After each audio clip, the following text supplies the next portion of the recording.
What am I looking at? So this is, I don't know if I call it my hoard of BMX or my way of saving or preserving BMX history, but this is the Powers BMX Museum.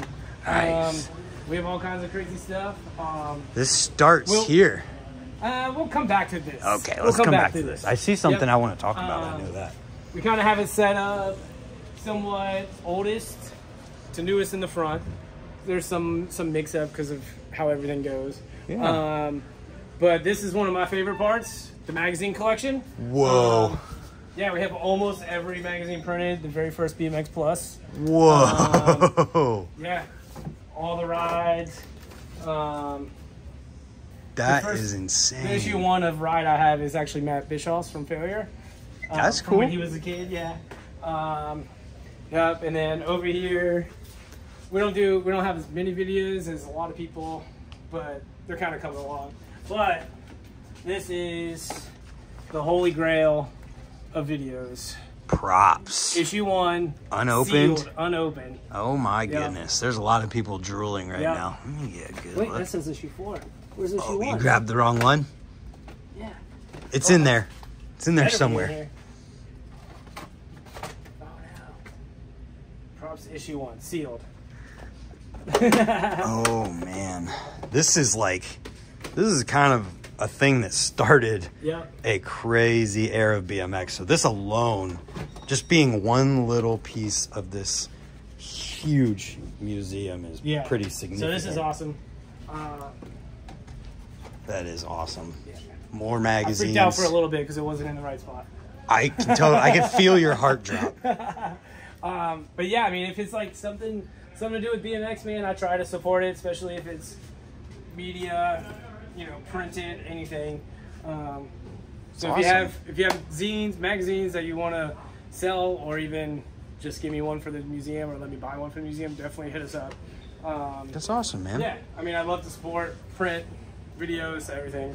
So where do we start here? What's the oldest? So this is kind of like a quick rundown of how BMX kind of started. So it kind of started at Schwinn Stingrays in the early 70s.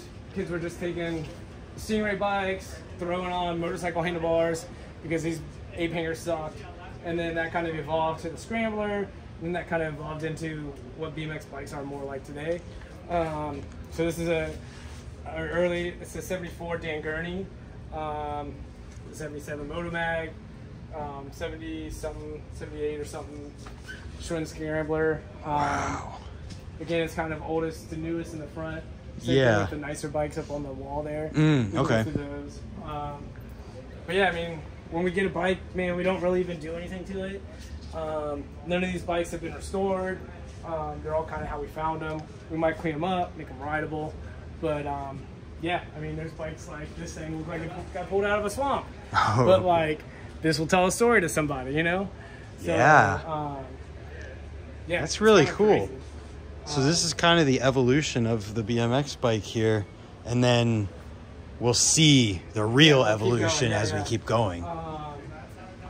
Oh my gosh, there's so much. It would literally take hours to go through and just talk about every single thing. So you can give us the highlights. Yeah. Your how you would give this tour for. Yeah. Yeah, I mean, I would kind of, depending on the era of the person that comes in. Yeah. But my favorite era is like this era, like the mid 70s to early 80s, just because of how much stuff changed and how much stuff people were trying that didn't work, and goofiness and stuff. Do you have a good example of like trying but not working? Yeah, like this Huffy Pro Thunder had a 2-speed chainring on, or 2-speed cassette on it, and wow, and how wide this is. Yeah, I'm just like, why would you do that? Like, why would you have a 2-speed on a BMX bike? Like, the scooters, that's a crazy era. It's like Scooter Don. Yeah, exactly. If this place was burning down, this would be the bike I would run in and save. What is it? This is my first bike I ever had. V1. I bought it at a police auction for $25 in probably 1995, 1996. That's so cool. And I started racing on it. I raced it for a few years. And then in 99, my parents went into the bike shop and was like, I'm buying my kid a new bike. And then bought the frame and fork and thought they bought the whole bike because of how expensive it was. And then they realized they had to buy all the rest of the parts, and my mom freaked out. It was funny. But yeah, this was my first bike. This was the first bike I ever got brand new.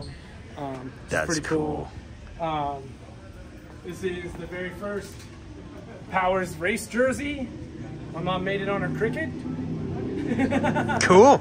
Yep. She made it on her Cricket 60 years ago. Way back in my day. Yeah, like bikes like this. At some point, this kid must have broken a head tube off. Oh, and yeah. At some muffler shop, welded up. And I'm like, that's so cool. Yeah. The history here. I mean, just look at those bars even. Yeah, these old Vector mini bars. This is a BMX nerds like thing. Yep. That's their place. Early S&M Mad Dog. Early S&M dirt bike. Oh, that's so cool. Yeah, this is probably Brian Wismerski's bike. This was the one right before he broke his back. Oh, wow. Yeah. So how do you end up with that? Did he donate? Justin Kerr had this and they sold it to me. Nice. So I don't know how Justin Kerr got it, but that's cool. There's so much S&M. Yeah, this whole line is all S&M. All of this. Yep. Whoa. Basically, this is almost one of every single dirt bike in every color. This is probably the most rare S&M. It's a platform dirt bike. Oh yeah. And I searched and searched and searched for one for probably, I don't know, 15 years, and then I found two in 1 month. Yeah. So you got two now. Yep, so I have a chrome one in the back, and I have them got together. Yeah, it's pretty crazy. This S&M Bennett we usually use for bunny hop contest because it's 45 pounds. I can't see why. I don't understand. Yep. This bike you've probably seen Curtis ride in one of our Mid-School Mondays video. He actually loves it. He says it feels really good. Okay, Curtis. Yeah. Okay, Curtis. There's a lot of history here. Yeah. Like I said. So once you start looking at bikes like these Coalition Holy Cross bars, those weren't around that long. Mm-hmm. This is one of the first S&M 22-inch bikes that they made. Oh. And that's never been ridden. I mean, I pedaled it around the parking lot. I see a really old Fit. Yep. Yeah, there's a couple Fits right here. Series 1, Series 2s. Fit with a press-in cup headset. Yeah. I mean, that's taking it back. To orange soda? Yeah, orange soda here. Whoa. Some frames? Couple new things. Couple rare frame sets. Like the HAF, NOS PBR, NOS Next Gen. This racer is real fast still, Spencer Cole. This is a magnesium frame that DK made for him. It's so light, yeah. I keep them all zip tied down so they don't fall off. Yeah. Scooter Company, BMX frame. Yeah. Wow, this is wild. Old Handlebrink forks. S&M made a how to make a bong out of these ad in the 90s. These are all kind of new bikes, like this. I don't know why I'm saving some of them over other ones, but yeah. How do you select? Do you just put anything in here? Is there a standard of? An older bike that's donated, like I definitely try to keep it somehow. Yeah. If it's something that I already have two of, I always will make sure with whoever donates it that they're cool. Like if I trade it to somebody for something. But honestly, if it's BMX, like we try to keep it. That's awesome. How long have you been kind of like consciously doing this? So I'll show you the first bike I got when I was collecting, I guess, or started collecting. Cool. And then, so I found that one bike. We'll go. Okay. Yeah. And then we'll come back? Yeah, we'll come back. Okay. While we're walking, quick guess. How many 20-inch tubes are in this area? I've always joked about how many profile cranks I have in here. Hundreds and hundreds. Yeah. So where does this start? So this was the first bike I ever got. That was like an old school bike. And I literally had somebody come up, needed brakes for their kid's bike at a race. And they were like, I have this bike, I'll trade you. And I was like, okay, like this bike clearly is worth more than like $65. And I got it home, I started looking at it, I was like, man, this bike's sick. It's like, and then literally like maybe a week later, I walked into my local Goodwill, and I walked out with this Haro Master for $35 at the Goodwill. At the Goodwill, and so I threw a chain on it and have kind of been riding it ever since then. And then I went back to the Goodwill the following week and found this Redline PL20, and then I was like 3 bikes in like 3 weeks, and I was like, old bikes are sick. Like there's nowhere in the country that's doing like a preserving BMX like this. So then one thing led to another, and now I'm 300 bikes deep and have half of a store that's a museum. And this is crazy. Yeah. I mean, the fact that you found 3 of this crazy caliber, yeah. Like we're not talking like, oh, you just found this random Next from Walmart. That's luckily my parents had a garage with an attic space that was empty, so I just kind of collected and put them up there until I moved down here. Wow, that is incredible, man. I mean, look at. Yeah, then I have crazy stuff like this early profile with that magnesium pedals. Oh my God, there's people. With hubs. There's people drooling over this. Yeah. This Trackmaster with a square C-tube and a concentric bottom bracket with a fixed rear, so you can't move your wheel at all, but you twist the bottom bracket to tighten your chain. Yep. It's up 1983. Whoa. So we're going back. Yeah, so we're just kind of going back down. This side's kind of a little bit more freestyle. This side's a little bit more race. Again, I only had so much room. So is this old and then getting back to new the same way? Okay, so it makes sense to come from that way, yeah. And then, so yeah, those are just mid-80s freestyle stuff. Kind of gets into some random mid-90s hard Blammo. stuff. I did kind of group them together, like try to with like dynos and Haros and standard stuff and S&M stuff, as well as putting them in a chronological order as well. I can only imagine how difficult it would be to like figure out how to put things in here. I'm still trying to figure it out too. Yeah. So, and then same thing with kind of the display cases. There's kind of, I haven't really got to work on these too much, but that's my kind of idea, is kind of having older stuff to newer stuff. Like we have stuff in here, like a piece of the original T1 ramp, and like underneath that sprocket, underneath the NOS sprocket, right there. Some standard plates from when they cut the sprockets out. Oh, that's really cool. And yeah, like this is the VX that filmed Kink Wasted Days. And I'm pretty, don't quote me, but I'm pretty sure that was on a handful of prop strips too. And that was donated by Latney. Thanks, Latney. Nice. Yeah, there's stuff like Chad DeGroot donated this trophy for an event in Florida, but he said he didn't want third place trophies, so he gave them all away. Second place, I almost rule. Yeah. That's awesome. I own a share of Mission Skate Park. Oh. Yep. Cool. Yeah, here's a piece of the S&M hot dog ramp from the 20-year anniversary party. That's so cool. Probably the only set of original Mad Dog stickers, like for a frame forever. Yeah. And these are OG, like. Yep. Dang, Chris Mad Dog Muller. Yeah. So. I mean, in a lot of ways, there's a lot of stuff in here that's like documenting the people that we have to thank. Yep, exactly. All the way from the very beginning to Supreme. Yep. I mean, the fact that this exists on its own is. It's pretty. It's crazy. It's crazy. It's cool and very lame at the same time. But like, it's sick that S&M was able to work with. I mean, if it was huge hype brand to make BMX bikes, it could have been another company that wouldn't have made it as cool as this. The fact that it's in like old school. I don't want to say old school because that like might be the wrong era. It's kind of made after 94, 95 S&M dirt bike. Would you consider that old school? Yep. Okay, so mid-old school that literally got made for Supreme. The Supreme, not... And it's like, there's Supreme stamps on it everywhere. The seat says Supreme, the pad say Supreme. So they made these frames the same way they make current frames in the building. Yep. That, I mean, that's super cool. Did you do... Somebody did a video building one of these. I can't... Oh, that might have been Andrew at Mesmer. Yeah, it was. Yeah, it's pretty sick. It's a good video. You can watch that too. The heavy era of standard, the SDA 500s are crazy. All 50 pounds. Go ahead. The Odyssey case, people geek out over it. Oh my goodness. Stuff. Thunderbolts in fluorescent yellow. Yep. Almost donut seat. All what? These like chrome Oh, the PCs. Yeah, the PCs in chrome. What about glow in the dark?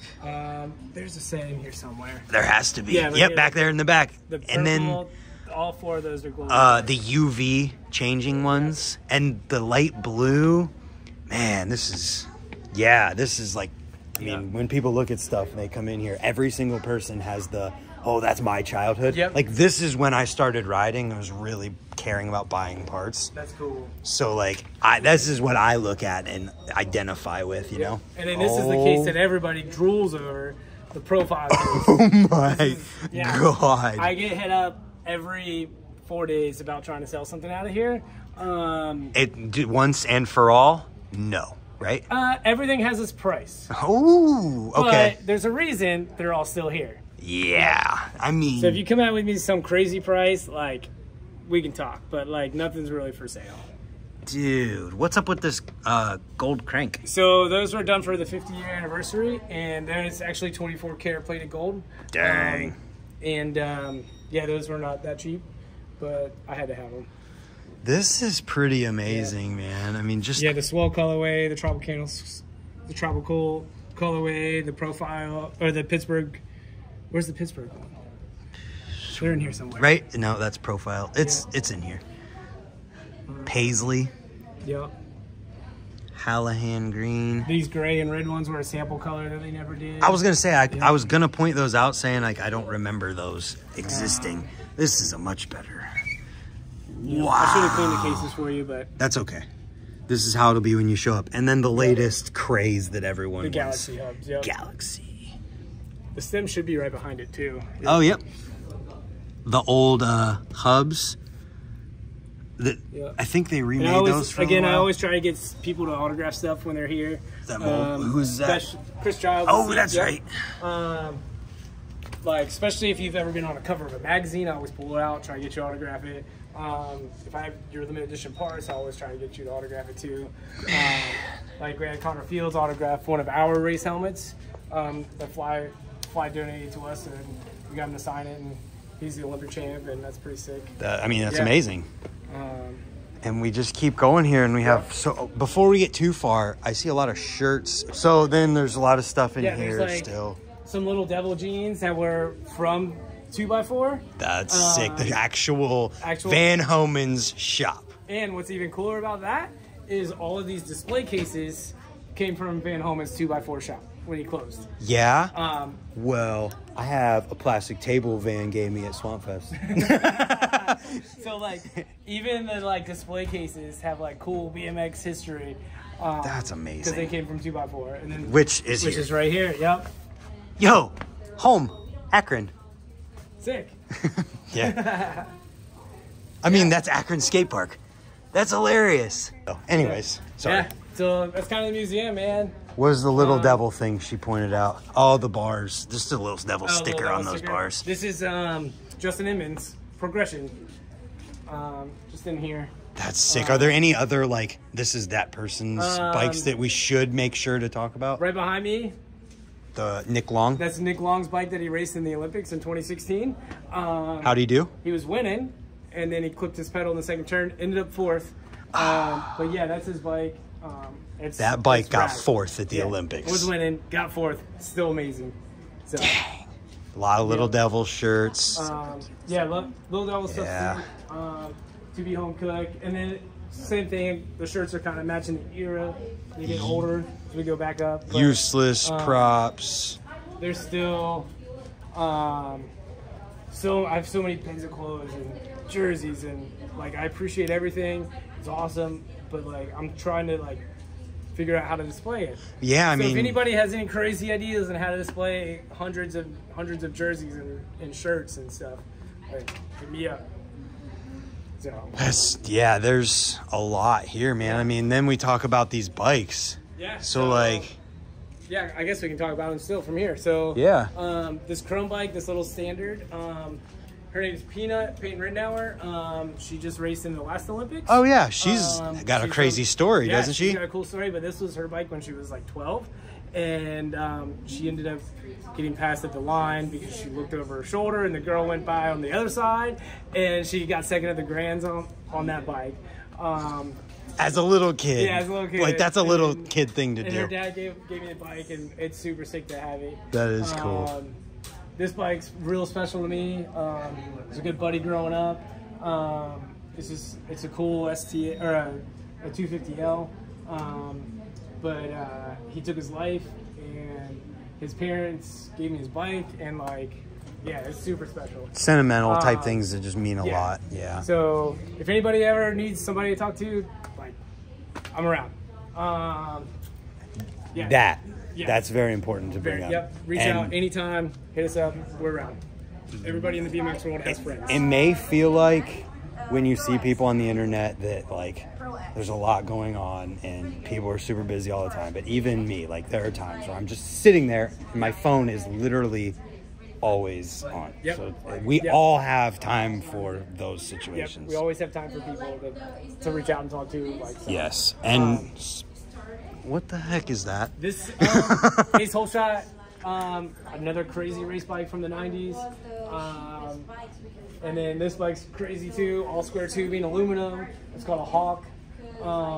Lots of cool green, purple VG stuff.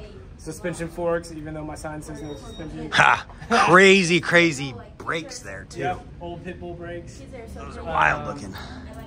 It's one of the first carbon bikes that was ever sold to the public. A Huffy carbon fiber bike. That bike's sick. If it probably didn't have the Huffy name on it, it probably would have done way better. Like, I mean, is it? Honestly, it's like an actual good race bike. that didn't do good because it was Huffy. I think so. Yeah. That's unfortunate. Yeah, I mean, this is the Hutch Trickstar. We can see this from the other side. Okay. But this is the jig that it was welded on. That frame was welded on that jig. Yep, in the 80s. Yep. That's crazy. This is one of my Slingshot. maybe most expensive, most coolest, most rare bikes. The Slingshot. It rides terrible, but it looks sick. It's funny. Somebody talked about that in a podcast, and I pulled it up, and I've seen 2 in the last couple weeks because I went to that bike show. That's sick. So we kind of talked about some of this. The early Yamaha. I want to say this is probably one of the better preserved ones because it's never been restored or anything. But yeah, it's great. Like, so what's significant about that? It's just early 75-ish. So people are like trying to jump this bike and dude, there's photos of dudes just ripping over some huge jumps, and it rides so bad. I don't understand how they would do it. Are those like OG Moto mags? Yep. People are drooling. Yeah. This case is sick. This is a lot of legend really cool stuff maybe. So this right here, this is the uniform that Billy Griggs was wearing on the cover of the first issue of Snap. Wow. How long ago was that? So this is from 95. I wasn't even a thought yet. Do you subscribe to Powers BMX YouTube channel? Yes. Good. She just went and checked. I just went to the bathroom and checked. This is the DK Legend that Robbie was wearing on this Snap cover, which is pretty sick. Brian Foster's X Games helmet, Alan Foster's Airwalk uniform. This Mikey Aiken just said this to me, but it's the first production moto bike that we donated to the museum, which is so sick. In the recent history, it's a Fit, right? Yep. Fit Moto mic that they modeled the stickers after. Is there one I can run? Yeah, the Moto mic right here. Which one? This one right here. So they modeled. Where's the stickers at? Let's find it. Yeah, let's find one. Where? Right here, right? Yep. So the stickers are modeled after that on this, and then if we go back to that frame, you can see they made a Mike Aiken signature frame fit on the front, and they made it to match. And this is one he rode? Yep. That is so awesome. And then this had to be in Richmond. I'll never spend this much money on a pair of clothes or a shirt ever. But Sean Burns' shirt that he jumped the Hollywood Cemetery Gap in Anthem. The one everybody instantly Richmond. knows which one that is. But that's amazing. It's in Richmond. I was like, dude, it can't live anywhere else. Absolutely. And it helped him during his time. Kevin Robinson's knee pads, Ty Eastern Reaper bars signed by Dave Mirra. The tie frame. Is this from the first time they made them or the second? Kind of newer. Yeah, I see some crazy frames. Matt Hoffman painting by Toxic Avenger by Matt Hoffman. That's so sweet. She's curious who all, like, what's up with the Vans. The shoes, they're just from the last Rumble, and Danny ran around and got a bunch of people to sign them. Oh, that's cool. Well, dang. So, as I've already stated, like, you could talk for hours and hours and hours about everything in here. I definitely could too. And the only way to really appreciate this is to come see it. Yeah. So where do people have to go to see this? There's no way to really view it on the internet, so you have to come to downtown Richmond, 3119 Williamsburg Road. Free every day till 6. There it is, and it's free, right? Just free. Walk in, take a look at it. So BMX will always be free here. To ride BMX. Heck Get yeah. the bike parts, so. Thank you, Or we Chad. would be here. Thank you. Thank you. I think this is amazing, and I'm excited to go through it again slowly and just capture some B-roll. So get here, check it out, and yeah, thanks Sick. for watching. Yeah. Thanks, Chad. Thank you. See you guys tomorrow.